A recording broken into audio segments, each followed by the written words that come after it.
Hey everybody, today we're going to go over the patch notes from 6.11. I know this is a couple days late, but I just wanted to get this out there.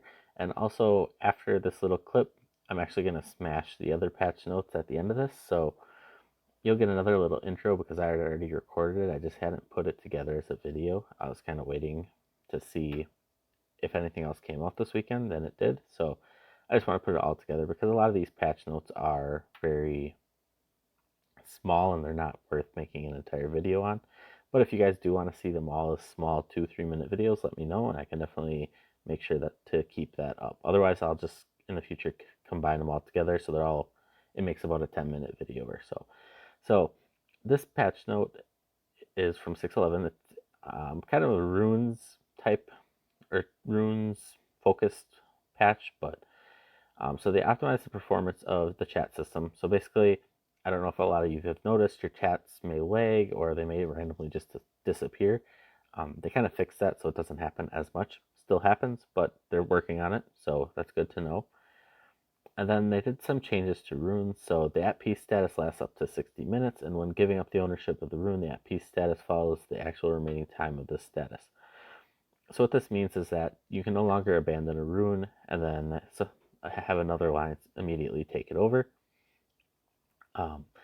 It kind of follows their path of runes, which they seem to want to make it so everybody has a fair chance at these, and it's not controlled by one or two alliances forever and ever without giving the other alliances a chance. That's why there's if you do run through your 2 days of having the rune, you have to sit there and defend it for 2 hours.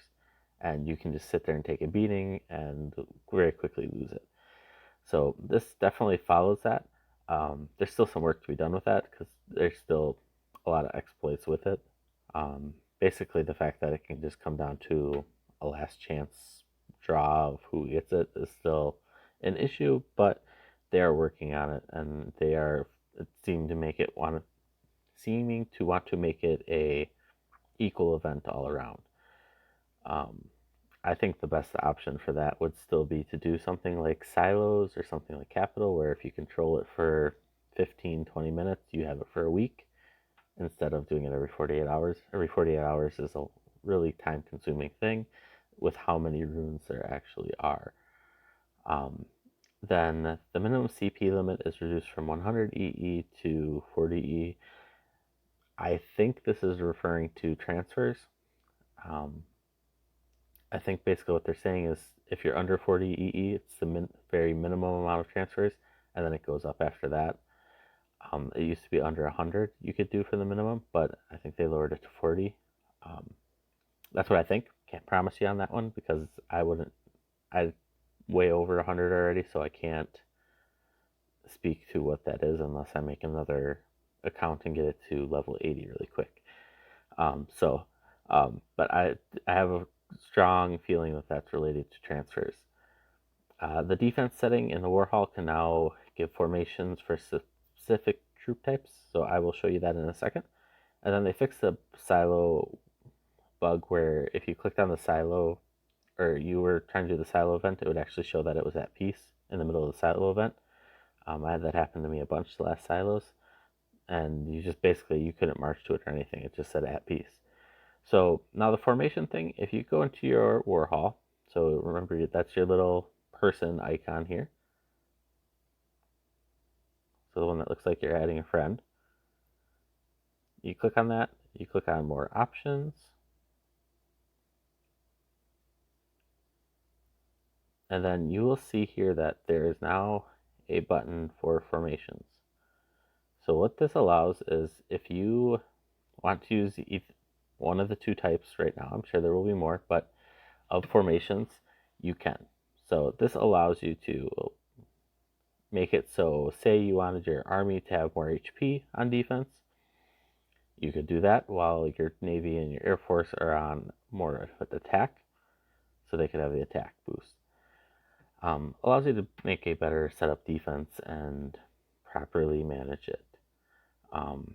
So the more options you get for setting things up, I highly encourage that for top war to keep doing, because I like to be able to personalize how my troops defend or how they attack and things like that. because that adds more strategy to the game instead of just click and smash. So with that, I'll let you jump into the next set of clips here.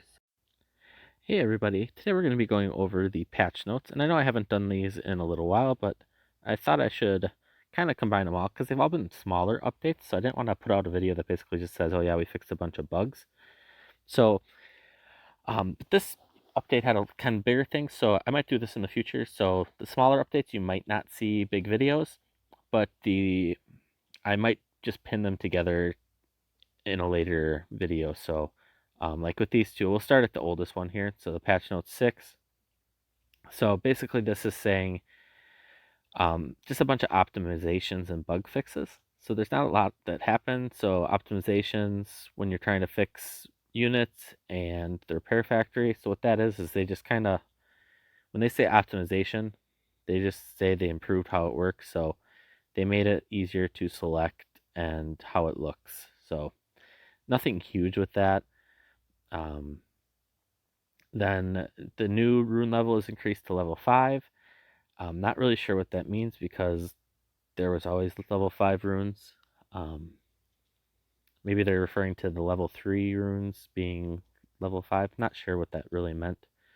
But ours are already upgraded to level 6 in our worlds because of donating. They optimized the performance of the repair factory. We went over that. Bug fixes. They've made it so position holders couldn't register for the War of Odinium.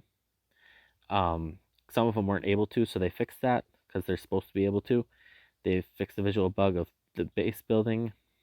Yet again, bugs are usually something that doesn't happen to everybody, but and then the specific heroes. This one actually happened to me back when I first started. I wasn't able to use some of my heroes in the war zone. So they made it so you can actually use all the heroes that you're supposed to be able to. Then the update on 6.4, they added a help request so you can actually invite other alliances to attack your droid. Basically, that means you're able to click on their alliance and invite them to help you. So if you have a neighboring alliance and you have a really strong droid, it might be helpful to have them help kill it. If you're in a server where people are able to help each other, your alliances are getting along. They added a confirmation panel to the VIP store. So what that means is in your store, if you go into your VIP store, fastest way in here is going to be through here. When you go to purchase something, let's purchase something cheap just in case. It gives you basically a confirmation. So it's not really a confirmation. It's just basically saying how many do you want, but it does help you control it better. So you can't just sit there and click and accidentally click way more than you wanted type of thing. Oh, not battle report, sorry. They optimized interaction for buildings on the world maps. Basically, they made it so when you click on things, it's easier. Some buildings were really hard to click, so they made it easier. Interaction area for the buildings, same. That's the same. Oh, I just talked about that. Sorry. They optimized the user interface for the alliance requests. So what that means is in your alliance request, they made this so it runs smoother. I have noticed it's actually a lot smoother. It used to be like a 10-minute delay if you were to click here and do this and then cancel. There'd be a lot of delay, but now it's a lot smoother. So I'm glad they kind of fixed that because the lag on there was kind of getting out of hand. And then today's patch notes. Attacking resource tiles, the VIT cost for this is a lot more now. So if I was to go into the world, and I will not be doing this, just so everybody knows. If I was to go into the world and attack a tile, you can see there's now a VIT cost. The more tiles you hit, the higher the VIT cost. So that is a really important thing. In my opinion, tiles are probably something that should be off limits in a lot of worlds, unless it's something where you guys say, hey, we're doing tile hits only for kill event. That way, it's only wounded troops and it's not dead troops. So, but otherwise, that's kind of important because if you take away tiles from people, they're not able to grow. That's a big thing. So all you're doing is hurting your own server if you're taking away those tiles. And if you have constant war on the tiles, then basically you're never going to be able to gather. So all you're doing is hurting yourself. On the same server, there's a war fever now if you attack another commander. So basically, you can't hit somebody and then bubble right away. That's kind of a nice feature. That way, people can't sit there and torment their servers by attacking and bubbling, because by the time it pops up in your message feed, they pretty much already can have their troops back, and you would never have a chance at even touching them unless you're watching that spot they unbubbled in. And then Mechanical Master, they fixed the facility icon will not disappear into the world map. So what that is when you go to build your little, do we have any right now?